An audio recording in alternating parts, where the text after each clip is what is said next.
Hey guys, so I've contemplated this for a while and kind of thought about what I was gonna say, and I think I'm ready now. So let's talk about the purpose of my farm and what I do. The reason that I exist, I guess. So contrary to what I may present, my farm is, it's not a pet farm. I don't raise my birds to be pets. That is not the intent. The intent is eggs, hatchlings, and meat production. If you would like to use them as pets, that's completely fine. But for me, they are not pets.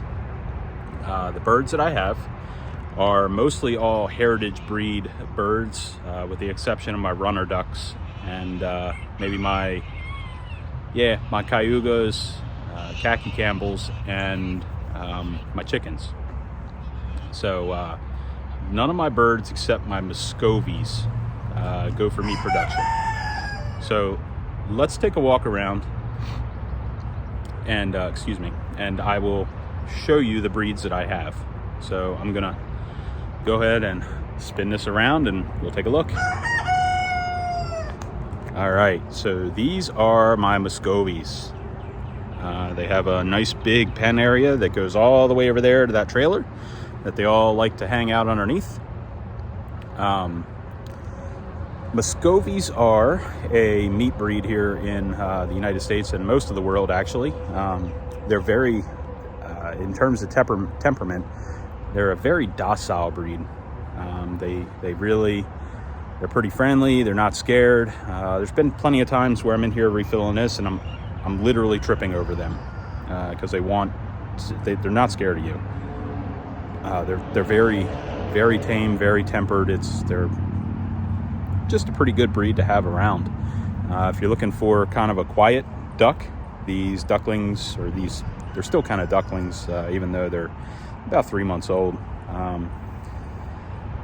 They don't quack. They are a quackless breed, and the females kind of make like a pip noise. They're very quiet. So these actually will go to a local restaurant when they become big enough. But this, like I said, this is the only breed that I have here that is meant for meat consumption. There's my big old dog in the background, Hawkeye. Now, Muscovies are interesting because if you look them up on the internet and do a Google search for Muscovy Claws, they actually have very sharp claws, akin to cat claws. This is perching waterfowl, so they need those claws to hang on to stuff. So you have to be, when you go and catch them, you have to be really careful with them, or else they will absolutely cut you open when they kick. And I say they're docile, but they will definitely fight back. On average, ganders can hit between 10 and 15 pounds, so they're a big bird. Ganders, drakes, can hit between 10 and 15 pounds. Females are a little bit smaller, about 5 pounds less or so. The meat that they produce is not a greasy, nasty meat like the kind you get at a Chinese food restaurant. That's Pekin duck, and Pekins are very greasy. The meat that they have is more akin to roast beef, very tender. If you sat a plate of beef and Muscovy duck side by side, you wouldn't be able to tell a difference, other than the skeletal and muscular structure. So those guys right there in the middle, the brown ones, those are khaki Campbells. So khaki Campbells are used for egg production. You can eat them, but they're small. They lay a lot of eggs. You get an egg a day. They are a breed that was developed in I believe the United Kingdom, somewhere, Great Britain. But they're pretty, prevalent now. So those guys on my farm are used for ducklings and eggs. As well as the Muscovies are used for ducklings and eggs as well. This is all these ducks will actually be part of my breed flock, about half. So khaki Campbells are a somewhat docile breed. They don't really fly either. I mean, they can, but they don't really fly away. yeah, so if you want to keep khaki Campbells, they quack, and they can quack loud. So you know, if you got neighbors who don't appreciate noise and stuff like that, you know, kind of stay away from khaki Campbells. So these guys right here, center frame, that are all bunched together, are actually runner duck males. Put them in here. These guys are not going to be slaughtered. They will actually go to a place in Mount Airy. They'll go to a man who uses them for his vineyard for pest control. Runner ducks are interesting in that they're just as prolific, and I actually don't see any of my runner ducks right now. They're just as, there's one. They're just as prolific in terms of egg laying as khaki Campbells. So you'll get an egg a day. They gobble down lots and lots of bugs and leave your plants alone. They don't really bother any of your plants. They'll dabble little holes in the mud and stuff like that, but they won't eat the leafy material. So runner ducks are pretty cool in that they're generally quiet. They don't fly very much. What I'm saying is they're less apt to flying than any of the other breeds. They have slightly smaller wings. So you can see all the runner ducks out there by the pond. And they're kind of a nervous breed. They kind of stick to themselves. They don't really want to be around you unless you spend a lot of time with them. But they're a generally friendly breed that doesn't make a whole lot of mess or noise. So that's kind of it for ducks out here. Let's talk about geese. So you'll notice I have a couple geese out there. Those two are actually Pilgrim Geese. Pilgrim Geese are a heritage breed, and they are actually critically threatened. They were originally raised for meat production. I will not ever use them for meat production. It's not their intent. Their intent is to make me a bunch of little goslings. They're a very docile breed.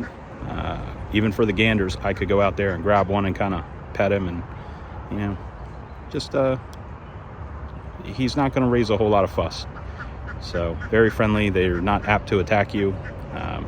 Just a generally overall nice breed.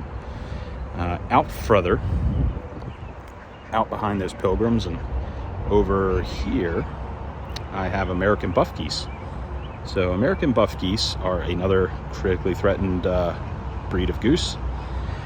You notice they're a little bigger. They have kind of some big lobes underneath. They were originally They were originally raised for meat production in the U.S. as well. They're a much heavier breed of goose, and again, in terms of temperament, like the pilgrims, they're very docile. I've never been bit or attacked by a American buff goose. They're very friendly. I have a few buff geese setting eggs right now, and I can go in there, open the bin, and pet them, and they don't really care. So very, very friendly geese. Pertaining to all my chickens, we're not going to talk a whole lot about them. A bunch of Rhode Island Reds and Rhode Island Whites, and when you cross them, you get Cinnamon Queens. Cinnamon Queens are auto-sexing. You can tell the males from the female when they hatch. The males are white, and the females are kind of a caramel colored. So easy to tell the difference. Now this guy right here, he's a black copper Moran. I do not breed these. This is a rooster that I was gifted.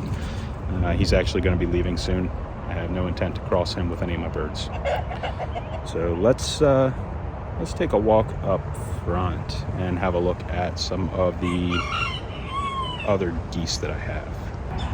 All right, so as we stand here and look at these guys, you'll notice that there's white ones and there's gray ones. The white ones are Pilgrim, and the gray ones are Pilgrim as well.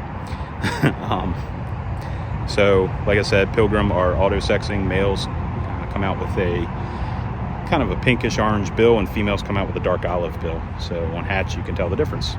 Now, the little ones that are like the one opening their wings, those are actually cotton patch geese, with the exception of a couple there. Cotton patch geese are another rare breed of geese in the U.S. They were originally called weeder geese, cotton patch geese, field geese, whatever you want to call them, that's what they were called. They are another auto-sexing breed of goose. Again, very docile, very friendly geese. They, you know, you could pretty much walk out there, pick one up, and same thing, just pet them, and they'll go for it. They really like scratchies, like under the wings, behind the neck. They're really into that. So, two of the little goslings I have there are actually, one's an American buff, two are an American buff, sorry, and one is a pilgrim. So they're going to hang out here and grow out a little bit. Currently in that doghouse over there, I have a pilgrim goose sitting eggs. She's got two that are fertile and growing, and hopefully I'll have a couple pilgrims here soon. So let's talk about my ducks. So right there, and they're hard to see, and I'm sorry, but if I get near them, they'll run. Those are cayugas. Cayugas are a duck that were bred in the United States, came from New York, and were named after the Cayuga Lakes. I forget exactly where in New York they came from, but yeah, named after Cayuga Lakes. They're a friendly breed too, kind of nervous, not really interested in being around me, and it might just be my set of ducks. Because every time I try to chase one who's got bumblefoot there, she runs from me. She's really not interested in being around me, which is fine. I don't need to snuggle ducks. It's just not my thing.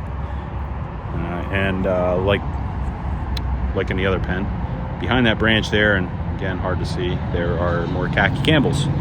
So more egg production. That's what they're for. So let's go take a look at my brooder, and I'll show you some black East Indies. So give me just a second here. All right, so all of these little guys here are a couple day olds. Most of them are runner ducks. So all the light ones you see are all runner ducks. You'll notice some black ones. And those black ones, we'll zoom in on them. So that black one right there in the back, those two right next to each other with the tuxedo type vests, are Cayuga crosses with khaki Campbell. I have them together, so they mated, and that's what I got.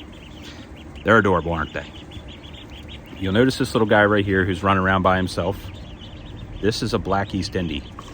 So they are a bantam breed of duck. They're very small, and even when they get bigger, they're about the size of call ducks. So very cute, very small. They look like cayugas. They iridesce in the sun, blues, purples, greens. They're very pretty. And then, let's see, I've got a couple more in here. And if we look at this one in the back here, right here, that is what's called a Swedish blue. So they're kind of a gray-black duck when they get bigger. People kind of use them for egg production. They're a semi-rare breed. I can't say a lot about them because I've never had them, and I don't know the history on them, but you know, the ones that I did see, they're kind of tuxedoed. They seem generally friendly. But I believe they're for egg production. So yeah, these are all the ducklings. And there's another Swedish blue right there eating out of the bowl. Let's see if I can go find the cutest rooster you've ever seen. Give me one sec.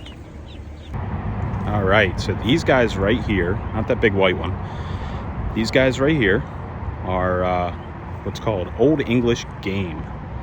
They're a bantam breed of chicken. Generally friendly. I've never had any issues with them, like, you know, attacking me or anything like that. That little rooster, he's a big rooster in a small rooster's body. I have seen him attack a full-grown rooster, throwing his whole body at that thing. I have seen him try to mate full-sized hens. When he crows, it is absolutely adorable. That's actually the reason I have them. I have no intention to breed these guys. The hen has laid eggs. I mean, she doesn't really sit them. She's kind of a bad mother, and I'm not sure if they're fertile. So the eggs are about the size, I don't know, about the size of, I guess, a quail egg. But yeah, anyway, so these are Old English. They look a little bit like a black copper Moran, I guess. Very, very fancy. So anyway, that is kind of all I got.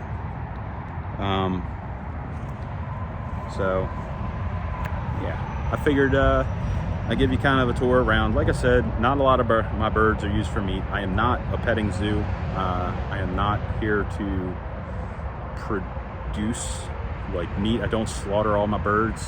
Actually, most of my birds are meant for breed preservation. I'm trying to kind of get the breed out. American buff geese are a good example of that. I get a lot of American buff geese eggs. Pilgrims are kind of like a low output. They produce a lot of eggs, but to put it plainly, the ganders often miss the mark. So not a lot of eggs are fertile. And it's, you know, for every, I'd say 10 eggs you get like 2 or 3 of them out. And then you get failure to thrive and stuff like that. So, you know, they're really quite a low output bird, despite my best efforts. You know, putting on some, what do they call them? Ray Charles? I don't know. Who's the guy that croons? Whatever. I put on a lot of stuff for them, and they just don't seem to give a shit. So, I don't know. But anyway, I hope you enjoyed my little tour, and I hope you learned something. So, again, not a petting zoo. My purpose is actually breed preservation and education, really, kind of trying to show people what it's all about. So I'll talk to you guys later. Have a good day.